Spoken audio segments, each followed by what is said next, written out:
Hey guys, welcome back to Delph. Today I'll be showing you how to fix bandwidth issues on Zoom.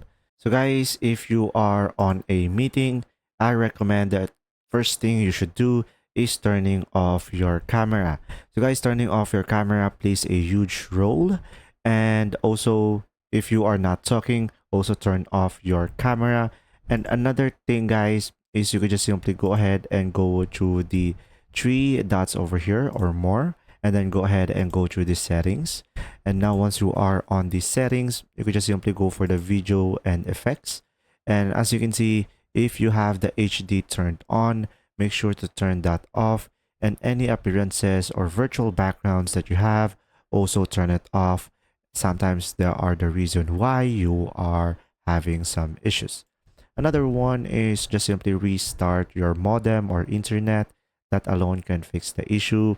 If it doesn't, guys, what you could try to do is you could just simply go for the Ethernet over here, right click on it, and go for the network and internet settings.